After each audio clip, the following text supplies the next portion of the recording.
Today, I'm going to install this intelligent water pump controller.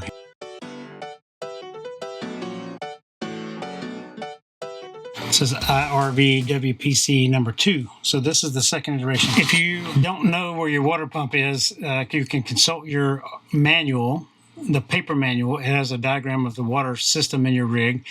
If you don't have your manual, you can go online to Airstream and you can print or download a PDF of your manual, and all the manuals have a water diagram of whatever rig you have. So it's really handy to find out where the water lines run should you need to know, or if you're ever chasing a leak or anything like that. In this particular rig, the water pump is underneath the hall closet. So this is a 27-foot front bed. It's under the hall closet. Sometimes it's under the refrigerator, sometimes it's behind something that's difficult to get to, but it really depends on the rig you have. Some of them are a little bit more difficult to get to than others. This one happens to be pretty easy to get to. Another thing you need to be checking often is your strainer. I've not seen one dirty, but it's something I do check, particularly if you've done any water line work or pulled water that looks like this. I was concerned with the flow rate. The water heater on this rig, the on-demand water heater, requires 45 psi or 0.8 gallons per minute. So I was concerned that this thing, this pressure valve here, you can adjust it. You can adjust the settings on this thing to go to up to 40 is what the website said. So I was concerned about the flow rate and my water heater. Terry was very fast on email. He emailed me right back. He said, I've done it on many rigs, and it's been fine. Many Airstreams, specifically new ones with the on-demand water heater, and it's no worries. So what came in the package? You have the controller. You have an elbow. You have an elbow with a pressure sensor in here. This is something you actually hook to the wiring harness itself. There's an auxiliary hose in here that you can use instead of using the elbow, depending on the setup you have. Some of these water pumps are in a location where the L bracket would not work to hook it up, so you can use the metal hose. The braided hose. Then you have a wiring harness here, and you have some screws to mount it to the wall, a fuse, and some Wagos to connect everything, along with a Allen wrench to adjust your water pump. Let's get started. You may want to remove these doors here before you get started. If you've never removed a door in an Airstream, it's not that difficult. I'm going to show this with my other camera here. You pop this thing out, this little gray plastic retaining piece here. It's not the easiest thing to get off.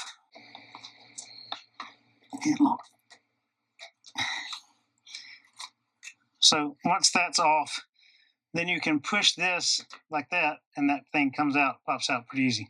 Putting the door back on, you start at this end and put this in first, and you can kind of see where it slides and hooks into, and then it clicks in on that side, and then put your plastic tab back on. Should you ever lose this piece, this thing falls out, take these little tabs here, bend this one back out some, and you can put it back in that hole and put it back on. It's very simple. What it does is keep these screws from being touched. So these are your adjustment screws. These screws will make this go in or out or in the side. This is what you use to adjust your cabinet door with.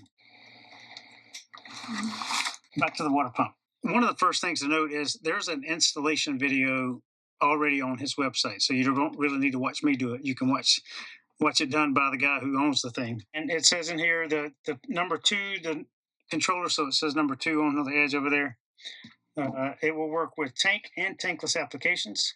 Basically, the way the water pump works is it keeps a constant pressure on the water system. So when there's water in the lines and the water pump is turned on, it pressurizes the system.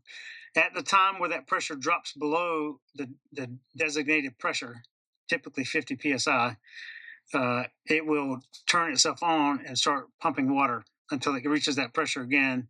And once that pressure stabilizes for a second or two, then the power shuts off to it, but it constantly checks. So that said, if your water pump is ever turned on and every 10 minutes or 20 minutes or half hour or an hour or some random interval that you hear the water pump turn on and back off, and there's no water spigots turned on, that means you have a leak somewhere, most likely. Sometimes it's the outside shower. You forgot to turn it off all the way, or you put the hose away when the water pump was turned off and you kind of turned one of the handles and you didn't turn them back off. If you have used your outside shower, that would be a first place I would check. Or some sink or some shower. Just check all the check all the outlets first. Particularly, people forget to check the outside shower. If all those are turned off, you probably still have a leak somewhere, and it's something you need to check out and find where the leak is, because that water pump is cycling on and off for a half a second or a second. That means you get a drip, and the pressure is lowering, and the pump's turning it back on, pressuring itself back up until the drip happens again. So it says it should be installed by a qualified RV technician. I am one, so I'm going to install my own. Step 1, remove DC power from the pump. This can be accomplished by turning the pump controller switch off or by turning the RV master disconnect switch off. So I'm going to turn the pump off. But before I do that, I'm going to cycle the water pump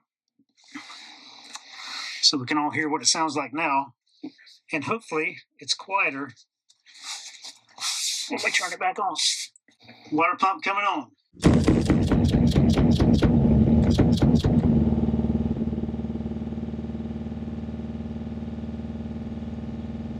So I'm turning the water pump off, and I'm relieving pressure by opening a valve and then closing said valve. The next step in here is remove water from the system by opening a low point drain. I'm not really going to do that because there's not that much water in here, so I'm going to cover it up with a rag, and that's going to be my soak up all of the water system. So let me put my rag down here. You could also get a cup and put it underneath the water pump and collect water that way, but I don't have space to do that, so I'm just going to use my standard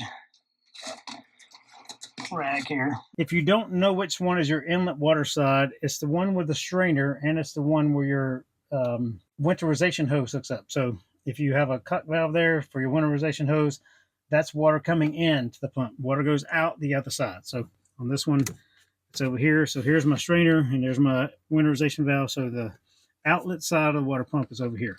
The next steps, we're going to have to do a little playing around. You have the braided hose, which you could use. You have a 90-degree here, which you could use, which is where I'm going to do. So this sensor is what needs to be attached. Your flexible line can move a little bit, so I can put it up here like this, and that's where it will attach. Your system may vary, so just verify what works best for your application. So I'm going to put that on here. And again, depending on your pump, you can also use the braided line here. Would be just fine. From there, I can make my water line connection here. So now my water lines are reconnected. Now that the pressure switch is installed and the water lines are reconnected, I'm going to remove the red power from the rig, and I'm going to insert the red going to the new pump controller. Then I'm going to disconnect the ground from the rig, and I'm going to connect that here. And then your yellow and white wires coming to your sensor, I'm going to use the new Wagos and attach those. So the white wire is going to go to the ground, and the yellow wire is going to go to the hot side.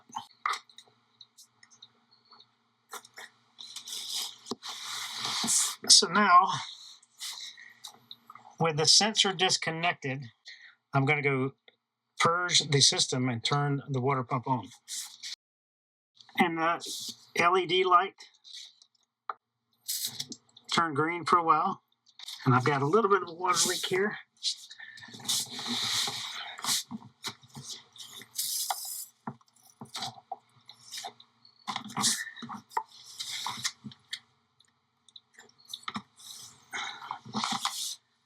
Let me turn it off and tighten those down better.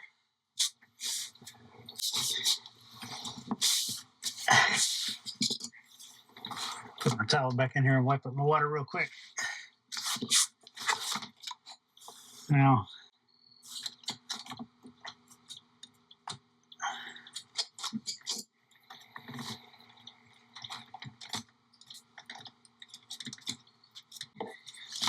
let's see if that's tight enough.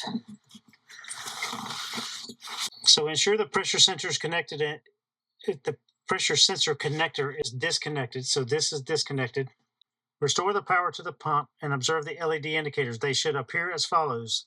A fault, a red should be blinking 3 times then off, indicating that the sensor is disconnected. Run, the green should be blinking quickly. This indicates the power is on and the control output is 100%. So my green is on. When the module connects a disconnected sensor, it will enter a sensor fault, which is what we're seeing right now. So the next step is to operate the system to get air out of the lines. So let's do that. Okay, no air in the lines anymore. So I'm going to turn off the pump.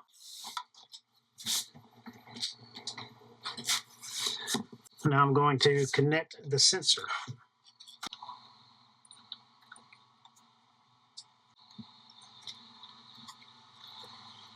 And I'm turning the pump back on. Once you get the pump back on, I'll see the lights blinking.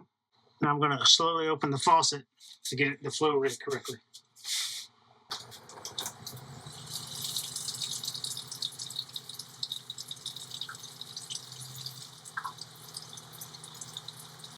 I'm checking hot and cold.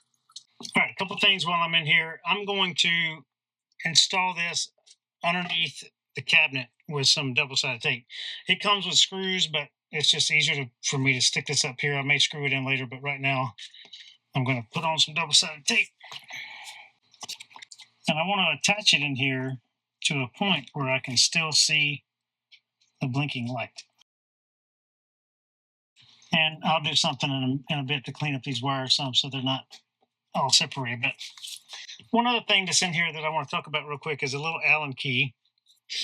If you ever need to adjust your water pump, I don't need to do that with this one anymore, but if your water pump is pulsing or the pressure is kind of off somewhere, I like to use the farthest away spigot. So in this case, my kitchen sink is the farthest away, but I turn this on, and it's going to be hard to show, but right in the edge, right in the end of your water pump, right there, is a little circle right here, but that key will fit in there, and then you can adjust micro adjustments left or right to tighten that screw down to change the flow of your water pump some. But this sensor is going to do it all for me, and I'm very excited to have this in here. It is much quieter, so let's go test it out one more time now that I've moved everything around and get that sound quality one more time.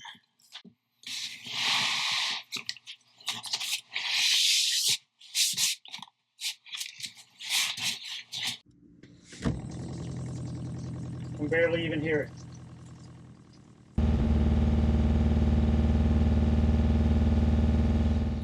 So I view that as a success and another upgrade to the rig that I'm glad I did. Thanks, Terry, for all your help and for sending out and making such a good product. Blair just notified me that the fan up here was not working. The light works, the fan does not. If you are ever in this situation where both things doesn't work, it's most likely throw everything out, but it's most likely a fuse. There's a fuse right back here, and you can just unscrew that, and it's a glass fuse. But if one of the two things is working, the fuse is fine. So just note that right off. What we have to do now is check the switch. And all you need is a Phillips screwdriver. There's a screw here and a screw right over here, and this part of the panel will come out.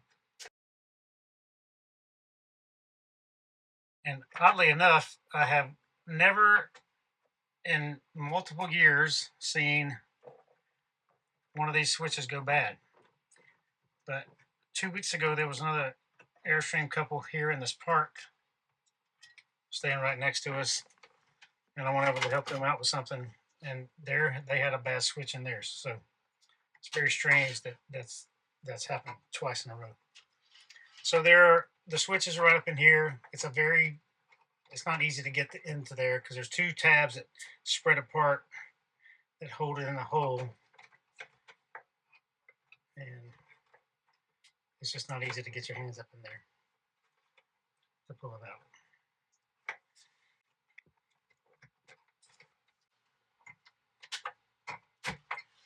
I'll plug that for a minute. Get it out of the way. All right, minutes later, I have been able to pull it out. You have two connectors here, just an L-shaped connector.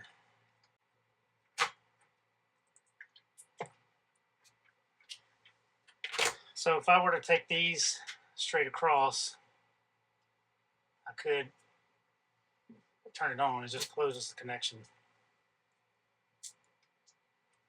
So obviously something is wrong with my switch here. And sometimes, depending on what you've been cooking, you'll get some grease up in there. That could be the problem, but it's very strange that it doesn't work.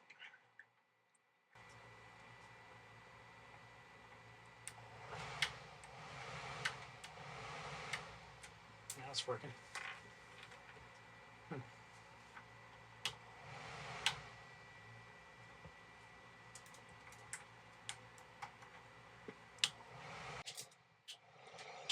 Took the wires apart, put it back together, now it's working again. So not really sure what's going on there.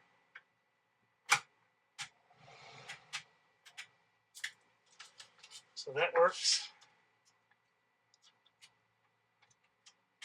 And my light still works, so I'll put everything back together.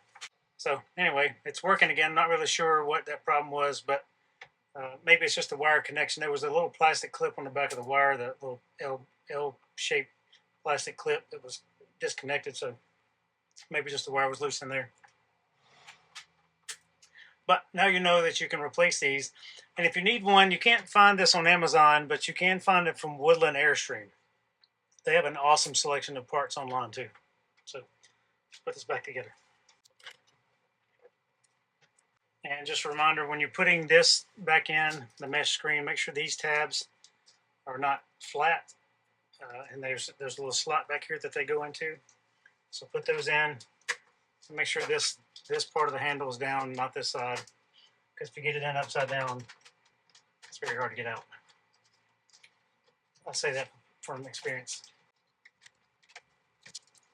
It's tighter than it should be, so I need to push this top piece in a little bit. It's better now. So this bottom piece, this piece right here is what I took down. So when I put it back up there, I had it too far that way, so I pushed it back this way and tightened the screws back down, and this thing fits better now. While I'm working at the stove, I'm going to go ahead and show you something else that happened to me today. So I was cooking and food fell between the burner and the pan, really. So I'm going to show you how to take this stove up if you ever need to do some real cleaning underneath. Begin by removing your grate. Set that aside. Start back here at the back edge on both sides, and this will just pop out, and this will pop out. It's pretty hard to do sometimes, and then the front, there's two little tabs that are stuck in here, and this pulls out, and those come away. And then you can clean underneath. So I dropped a little bit of ground beef back here, and I'll go ahead and clean out the rest of that while I got it off. You may notice crumbs and such right here that get underneath that side, so clean it all out while you got it apart. And a couple years ago, there was a recall about some of this heat tape right here, so make sure all that's heat taped and you got the everything down below. But if you ever had to replace one of these burners, it's not that difficult to do.